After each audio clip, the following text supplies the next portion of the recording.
And on the 8th day, God looked down on his planned paradise and said, I need a caretaker. So God made a farmer. God said, I need somebody willing to get up before dawn, milk cows, work all day in the fields, milk cows again, eat supper, then go to town and stay past midnight at a meeting of the school board. So God made a farmer. I need somebody with arms strong enough to wrestle a calf and yet gentle enough to deliver his own grandchild. Somebody to call hogs, tame cantankerous machinery, come home hungry, have to wait lunch until his wife's done feeding visiting ladies, then tell the ladies to be sure and come back real soon, and mean it. So God made a farmer. God said, I need somebody willing to sit up all night with a newborn colt and watch it die, and dry his eyes and say, maybe next year. I need somebody who can shape an axe handle from a persimmon sprout, shoe a horse with a hunk of car tire, who can make harness out of hay, wire, feed sacks, and shoe scraps, who planting time and harvest season will finish his 40-hour week by Tuesday noon, and then painting from tractor back put in another 72 hours. So God made a farmer. It had to be somebody who'd plow deep and straight and not cut corners. Somebody to seed, weed, feed, breed, and rake and disc and plow and plant and tie the fleece and strain the milk and replenish the self-feeder and finish a hard week's work with a 5-mile drive to church. Somebody who'd bail a family together with the soft, strong bonds of sharing, who would laugh and then sigh and then reply with smiling eyes when his son says that he wants to spend his life doing what Dad does. Take me down. So God made a farmer. Take me down to the little white church.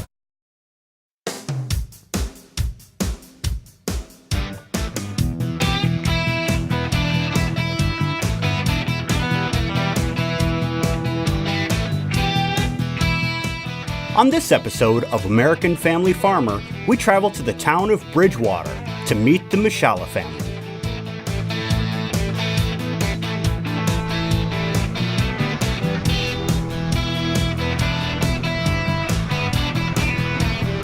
Shortly after we arrive, family patriarch Joe gives us a look at some of the 21st century tools they use on the farm.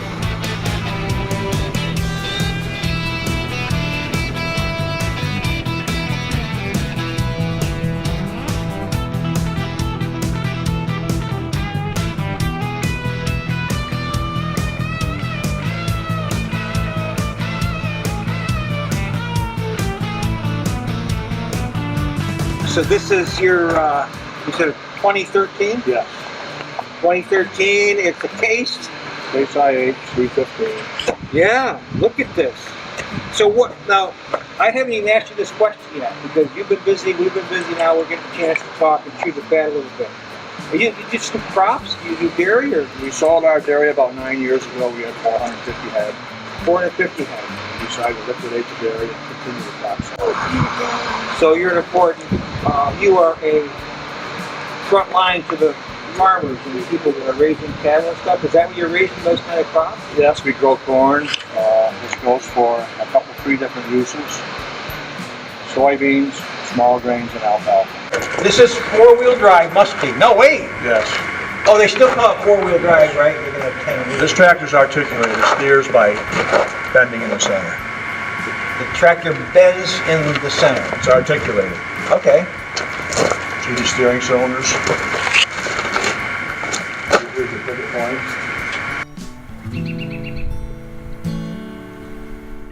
Another one that's huge. It's like a combine, right? Yes. All right. Tell me a little bit about it. Oh, this will harvest corn, soybeans, sunflowers, canola, oats, wheat, basically any crop. We run an 8-row head on this, so it'll cut 8 rows of corn, or a 30-foot flex table to cut soybeans. Mm-hmm. It'll carry 10 ton of soybeans in its bin. 2 bins full will run this truck over, 20 ton. Mm-hmm. 440 horsepower on boost. And it probably costs more than your house. Now I guessed the other one. Pretty close. The case, right? You said it was, I said 300,000, you said 315. List price. Let me try this.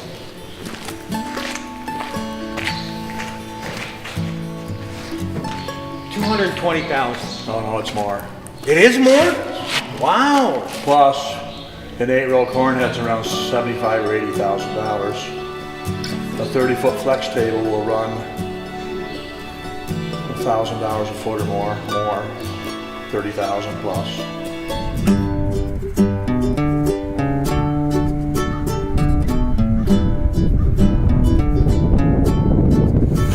Your wife was telling me that it's kind of hard sometimes to raise the pigs and then shoot them off on the truck, say goodbye. She does say they do kind of have a little quirky personality. They do. Yeah. Some people can't do that. They can't raise them and then slaughter them.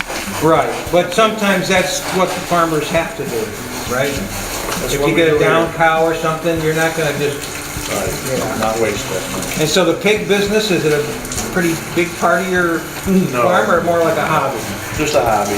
Yeah, That's one of the things that we do here that loses money. well, that's okay, you gotta have something to enjoy, right? Yeah. Now, I've heard they're intelligent. They are very intelligent. Well, how so? I don't see them like writing music or dancing or, Well, you'll see all the manure in one corner, what corner? that corner. Oh, they don't actually go in their own manure? I thought they would. Oh. And they get a little itching, have they ever attacked you? No? Do you have any pig jokes? Do not. All right.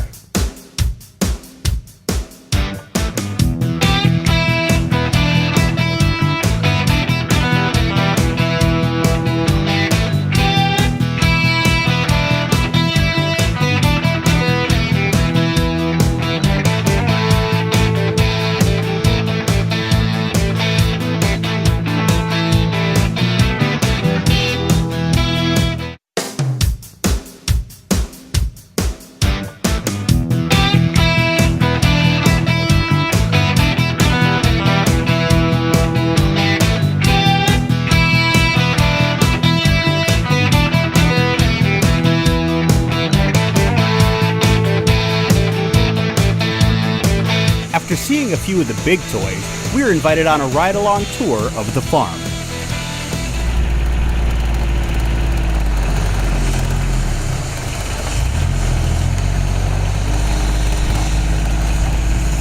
You're going to just kind of give us a little tour of the farm, would you? I'm thinking your farm is going to have a hard time finding a farm that has this kind of view. Isn't it pretty much like mountain ridge or kind of ridges all the way around We're in here? the valley here. You can see this valley runs north and south. We're pretty much on the north end here.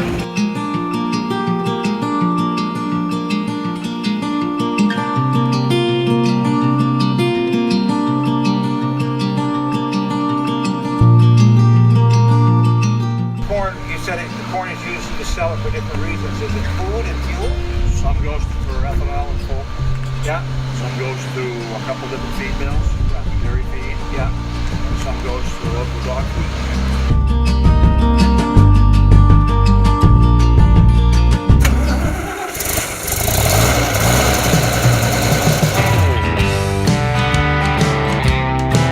This is our third day of taping here. Joe, you've been a great host. You've really let us see the farm. We're really thankful to get another day of this. Well, you're welcome. We got some tractors here, and they're pretty, you could call them purty or handsome, but they're both, I think. Well, they represent about 60 years of change or progress on this farm, starting with my dad. This Farmall 400 was a tractor that I grew up on, and the 606.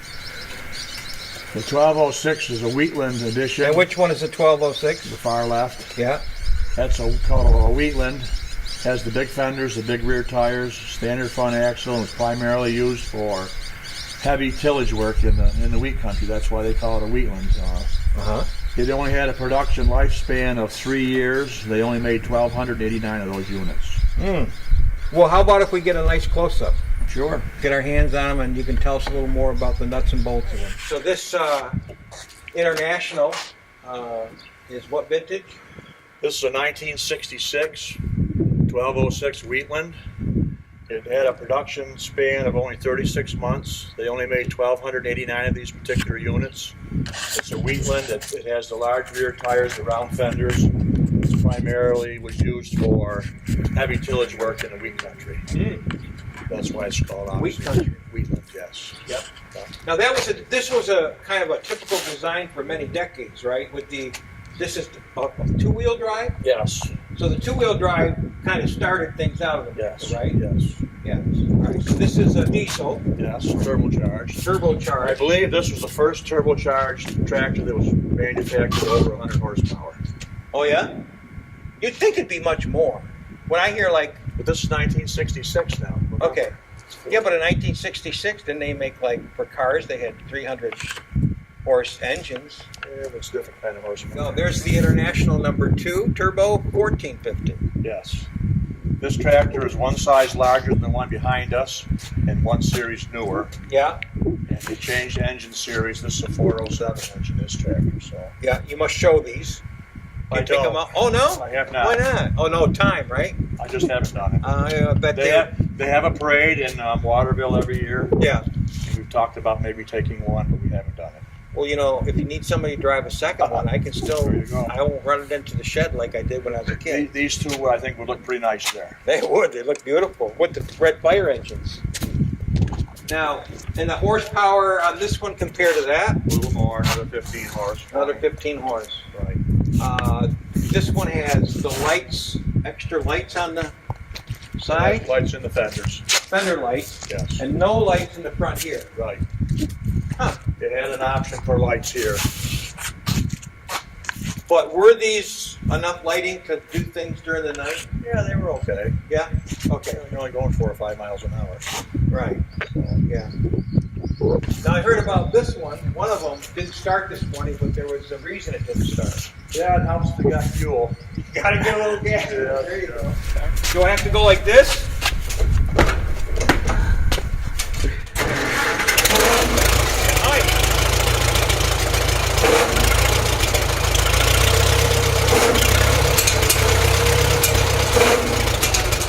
Nice. Sounds great.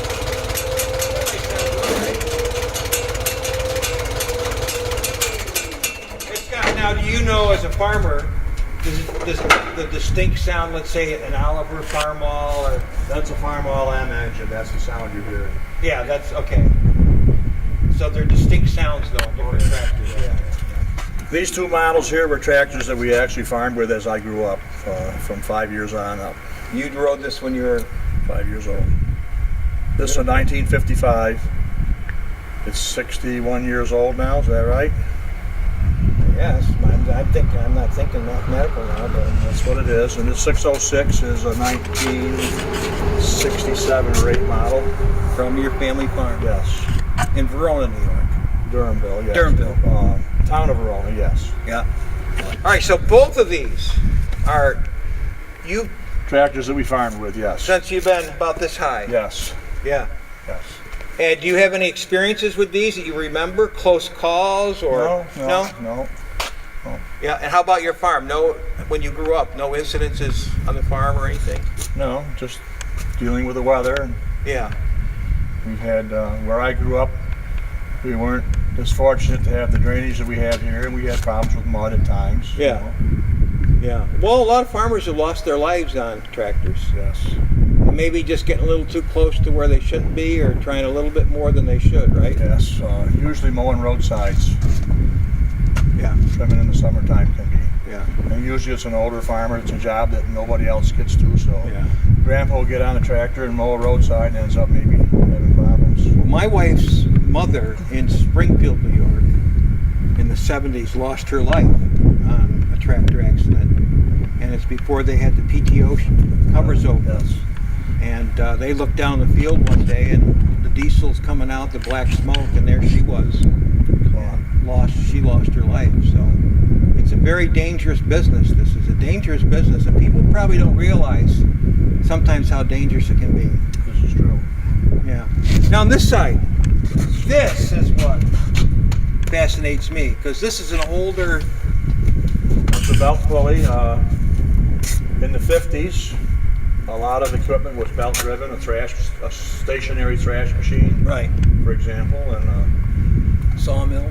sawmill, a feed grinder. You would park the tractor, run the belt to the implement, and that was your power source. Now that could be dangerous back then. OSHA would not like it. No.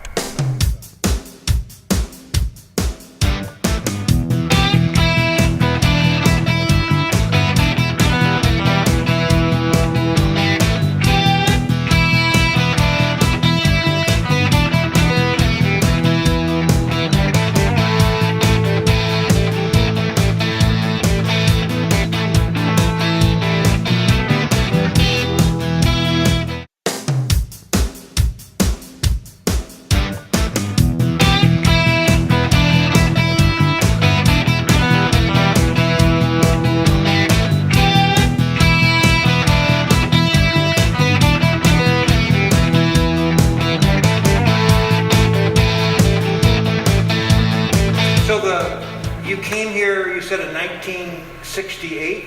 Yes, we moved our cows the last day of March 1969. 1969. And you've been here since. Yes. When you go back to those days, your mom and pop were here. It was a new area for you. You said you went to BVS school? Yes. We moved here, my parents and my two sisters and myself. Yeah. My sisters went on to become school teachers, and my mother now lives in New Hartford. My dad's gone. Does your mom get out to the homestead once in a while? She's still... Yes, up until the last year or so, she's been dealing with some health issues, and she mows our lawns, but she's not mowing them this year. Okay. She'll be 92 in April. Oh, that's good. Congratulations to her. Good for her. What do you think about the state of farming? You started in 1969. You said there's been some tough spots. Like, was it the 80s where commodities went down, or was it, where did all this... Well, ag prices cycle. Yeah. It just seems like the lows last longer than the highs. Right. You brought up a pretty good analogy when we're out looking at your case tracks, or one of them out there, but you had said, I was talking to you about, you brought up dry cows, and I was thinking dry cows. Yeah, I understand that. They go dry for a while, and then you said there's too many dry cows. What do you mean by that? Well, the dry cow is a cow that doesn't produce. She doesn't produce milk. Right. She stands in line with the rest of the cattle, and she eats, she takes, but she produces nothing. She's non-productive. There's too many dry cows in this country, people that don't produce. They take, and they take, and they take. Right.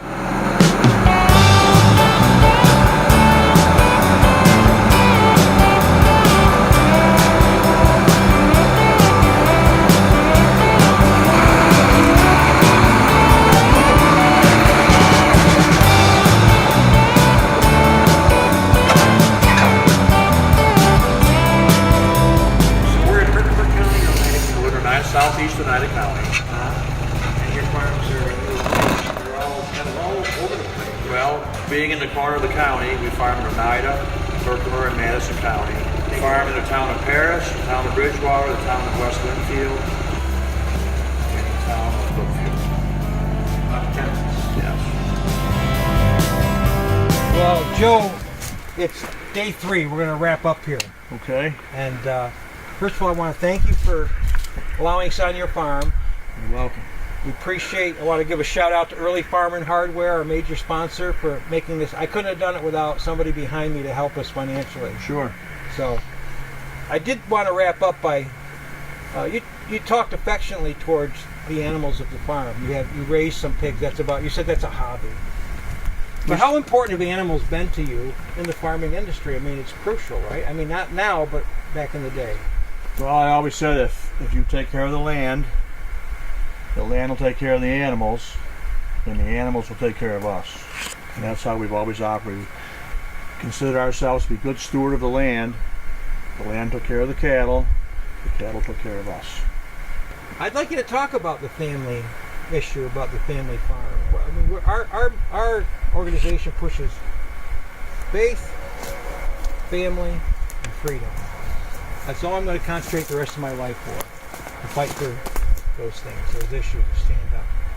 I mean, how important is the family been to you, or what do you think about the family farm in the future, or what you've been through?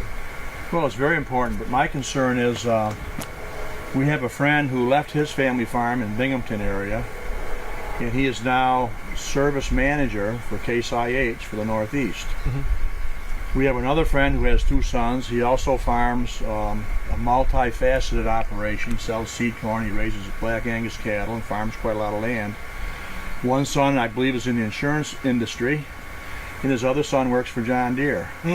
So we see a lot of young people that, although they're still involved in agriculture, it's not the production side, it's the agribusiness side, so to speak. I see. Yeah. A lot of young people are not coming back to the farm. Yeah. So you're retailing out of here. If somebody needs wood stove pellets, Yes. you sell them right here. Yes. And what do they go for a bag? They're $2.14 a ton, so divide by 50. Or so $2.14 a ton. Yes. A couple $100 a ton, getting some change. Yes. You also produce seed corn, No, we planted, sell. or just the corn for them to eat? We sell bag corn for whatever purpose people choose to use it. Okay, so they can do anything they want with it. You know, there is one good tip. I'll give a good tip here on the show. Here, I just thought of it. And this is way off the wall, but you take a pair of jeans, you cut them up, all right? You cut those jeans up about like this and like this. You sew them tight. Before you sew the end up, you put the corn in the bag, in the jean, sew it up again. You take that nice little thing you just made at home, throw it in a microwave. When you got sore pains, that's beautiful. There's another use for the corn, right? Absolutely. Now the corn you sell, what else do they use it? You said ethanol. Yes, we have a pet food account. Believe it or not, ferrets, dogs love corn. Yeah. And we have some local feed mills also. Yep. Dairy feed. And you haul and deliver, so you go both ways, right? You bring stuff in and bring stuff out, or you're just going one way? One way. Oh, one way. Okay. If we grow it, we deliver it. Okay. All right. Good. Now, I want to get a word edgewise your wife. Your wife's name is Barb. And you've been married how long? Since the 80s somewhere? Yeah, 1980. Yeah. She's camera shy, but I'd like you to talk about her. You said she drives the big combine. She combines more than I do. She's logistics here. If any of us need something, she sees that we have it, where and when we need it. So you're not losing production time. Right. And then, like I said, she does probably 3/4 the combine. Well, thanks again, Joe. Thanks for having us. This is a wonderful opportunity.